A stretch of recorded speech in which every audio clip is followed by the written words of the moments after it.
একটা ফাঁকা টিফিন বক্সের জন্য সকাল থেকে এত কিছু করতে হলো আমাকে। কদিন আগে তোমাদের দাদা ভাইদের স্টোর থেকে একজন হচ্ছে ওকে পায়েস পাঠিয়েছিল, তো সেই টিফিন বক্সটা যেহেতু আমাদের পায়েস খাওয়া হয়ে গেছে, তো ফাঁকা টিফিন বক্স সেটা আর ফেরত দেওয়া যাবে না, সেটাতে আবারও পায়েস বানিয়ে তাকে দিতে হবে।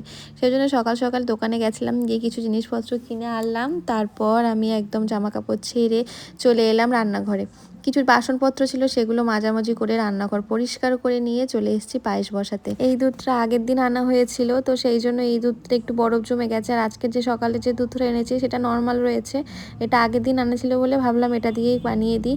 আর আজকে যেটা আনা হয়েছে সেটা শ্রেয়াংশী খাবে। তো এই যে আমার হয়ে গেছে, দুধ গরম হয়ে গেছে ভালো করে, তার মধ্যে এবারে আমি গোবিন্দভোগ চাল দিয়ে দিয়েছি। আর আজকের পায়েসটা এত সুন্দর টেস্ট হয়েছিল, তো আমি তো খালি ভাবছিলাম যে নিজেদের জন্য একটু রেখে দিলে হতো, কারণ যেহেতু আমি একটা প্যাকেট দুধের মধ্যে পায়েস করেছি, তো অল্প হয়েছে তাই আর রাখা হয়নি, সবটাই ওদেরকে দিয়ে দেওয়া হয়েছে। আর এদিকে দেখো আমি আজকে সমস্ত পায়েসটা গুড় দিয়ে বানাবো। এই গুড়টা মা বাড়ি থেকে এনে দিয়েছিল শীতের সময়, সেই থেকে রাখা রয়েছে। যখনই আমাদের পায়েস খাওয়া হয় গুড় দিয়ে পায়েস বানিয়ে দেওয়া হয়। তো আজকে যেটুকু ছিল ভাবলাম একটু খেয়ে দেখি, যদি কোনোভাবে নষ্ট হয়ে যায়, দেখলাম না ঠিকঠাক ছিল। আর এই যে দেখো পায়েসটার এই যে টিফিন বক্স, এত সুন্দর খেতে লেগেছে না কি বলবো। আর আমি পায়েস বানানোর শেষে কিন্তু পায়েসে একটু করে ঘি দিই, এটা আমার দিদির থেকে শেখা। আর খুব সুন্দর টেস্ট হয় আজকের পায়েসে। কনডেন্স মিল্ক, তারপরে গুড়, সব কিছু পড়েছে, কাজু কিশমিশ, তো দারুণ খেতে লেগেছিলো। শুধুমাত্র একটা জিনিস বাদ গেছে, এলাচ।